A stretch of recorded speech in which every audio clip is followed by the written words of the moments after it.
All right. Very good evening. You're watching India Today going live with me, Nabila Jamal. I'm going to bring you the roundup of today's news. As we see, the news dominating today across headlines have been the farmers' protests, and finally some sort of talks between the government and the farmers have been initiated.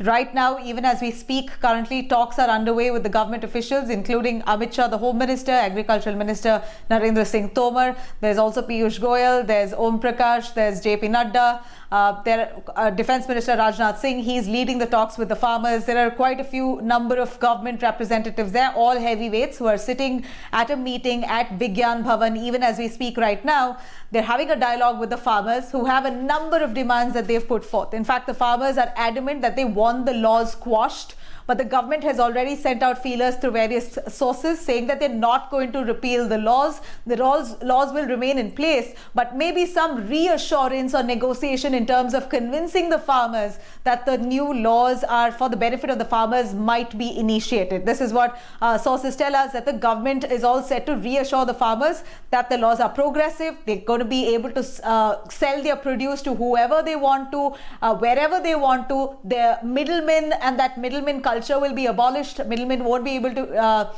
play the farmers.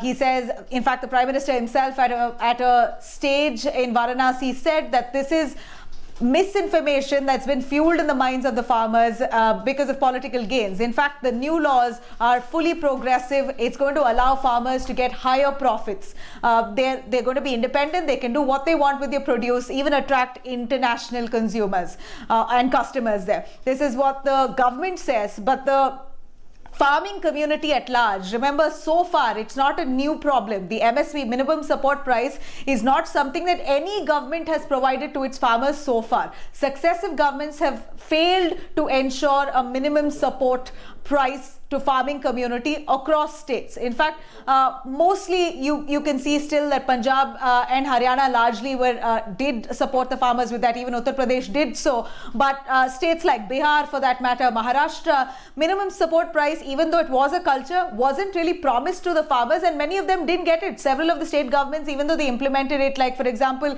in Maharashtra, they asked for the trading community to pay minimum support price for tur dal to the farming community there, and the traders refused to do so. They said, do what you want, we will not pay the minimum support price, because they felt it was too expensive.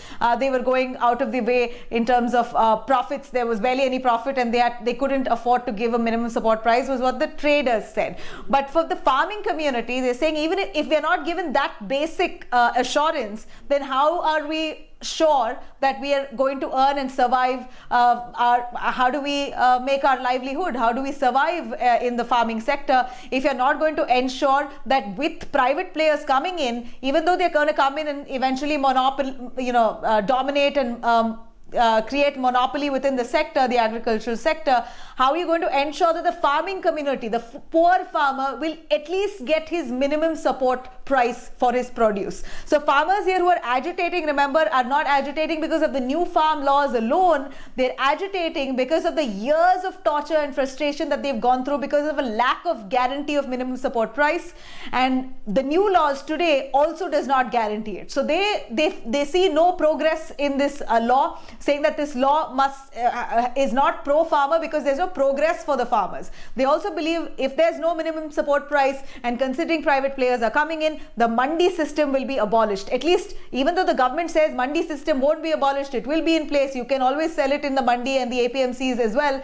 But the farmers believe if the private players are coming in, they're going to be liaising directly with the farming community. Then eventually, over time, the mandi system will collapse. It will be diluted. So the farmers' grounds are valid because it is out of sheer frustration of years of requests that they've put forth, and their requests and demands being failed. Today, it seems like they've said enough is enough. We are just going to come, we're going to protest, we want these farm laws revoked, and there should be laws that sort of help these farmers feel secure with what they have, their farming produce, because you know that with seasonal conditions, farmers, a lot of them lose out if there are heavy rains or flooding or no rains, whatever be the weather, the farming community takes a big hit. So at least for the produce, when they do have the produce coming in healthy, they've got to get their minimum support price, because that's what they earn to survive over time across seasons. So farmers say that this is the basic that they're asking, and it's their right, it should be addressed. Now, the government, of course, is right now in dialogue with them, but they're not wanting to repeal the law.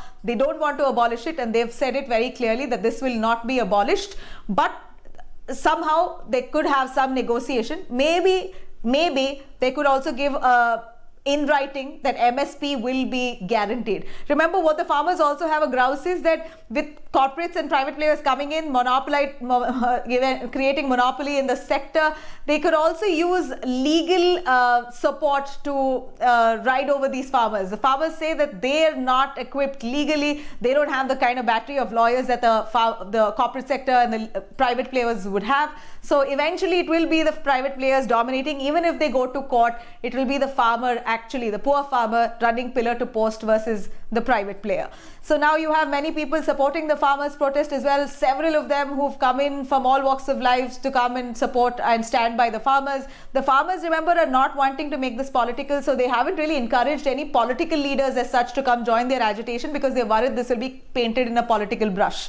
But apart from that, there are several other activists who come in. JNU students supporting the left have come and joined in the protest. Shaheen Bagh activists today, in fact, Bilkis Dadi, she's quite a famous protester at the agitation, the CAA agitation. She's now come forward and joined in the protest, asking the government to hear the farmers' demands and accept them. You have many other people, including Kamal Hassan today, who came out and said, asking the government to hold talks with the farmers at the earliest. So people are coming out in support, large numbers. Opposition parties, quite naturally, they're trying to gain political points. But apart from that, several intellectuals, many activists who have come forward in support of the farming community. Now, it's not just Indians who are talking about the farmers' protests. Internationally, many of them, including Justin Trudeau, Canadian Prime Minister, has raised this issue and said very clearly that he stands by peacefully protesting farmers in India. He says the scenes that he's witnessed of the protests in India, farmers' protests, is very worrisome, and that the government should address it, and that he stands and the Canadian government stands with the agitating farmers. There were MPs in the United Kingdom who've raised the farmers' issue in the British Parliament as well. So this farmers' protest has grabbed international headlines, clearly now awakening sentiments within the country as well. In India, the Indian government now not very pleased with Justin Trudeau particularly for commenting on this, saying that this is unwarranted and he's ill-informed. Justin Trudeau has no right in interfering in India's sovereign matters. He has no business in intruding. What is his locus standi? This is what India, the BJP government, in fact, the BJP leader there has hit out at Justin Trudeau, saying that this is India's internal matter, don't interfere. But one argues that the Indian community at large do live in Canada.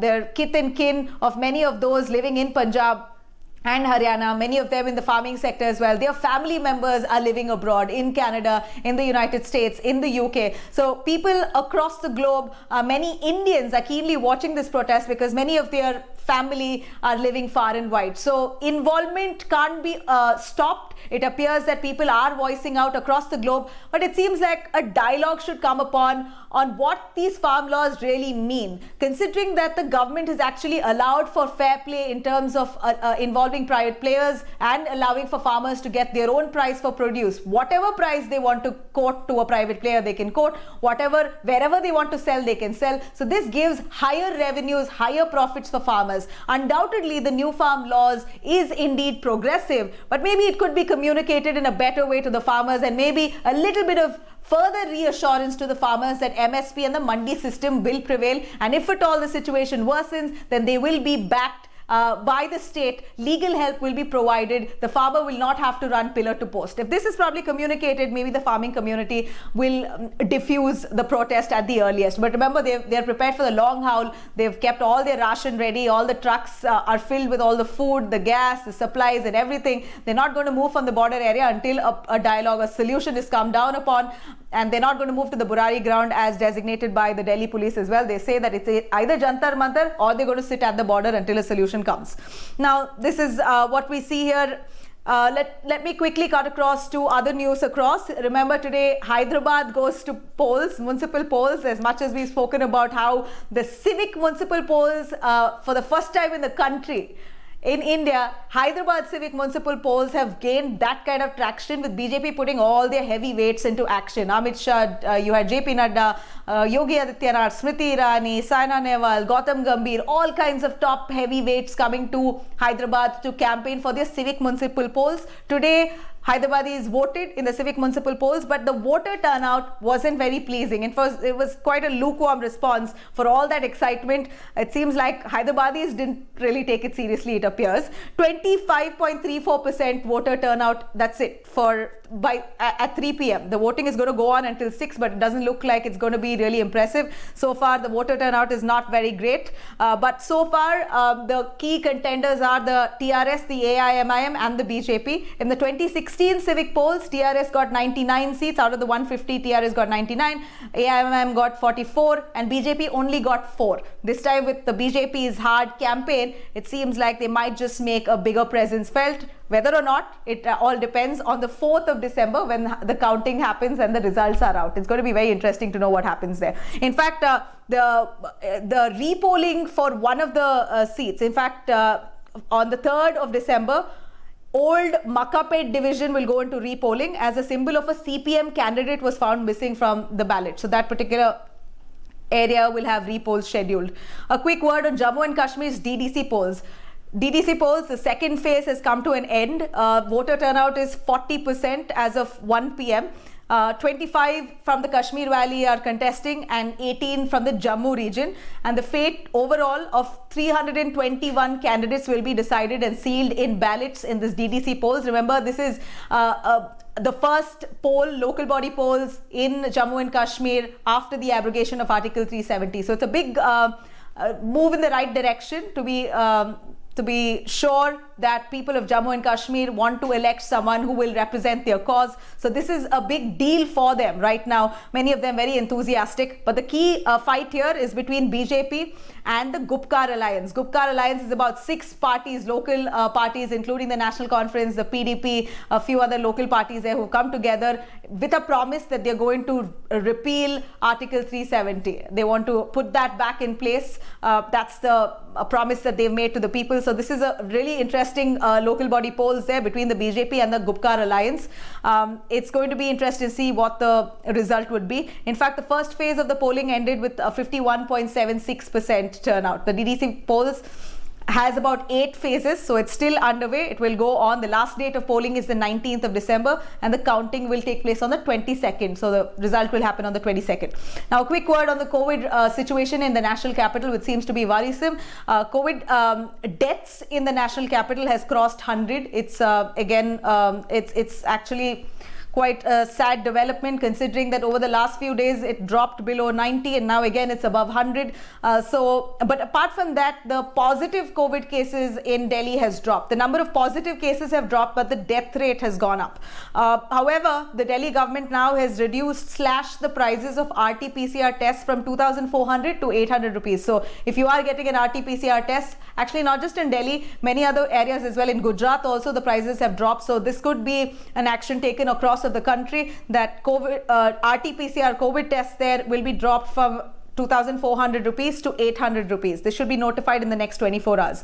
And of course, the national capital's pollution levels is still a concern. The air quality index is reported at 343, which is in the very poor category. Many of the areas, including, let me tell you, including the Delhi University area, Lodi Road, the Mathura Road, IIT Delhi, Indira Gandhi International Airport, all these areas have reported very low category of air quality category, in the very poor category of air quality index.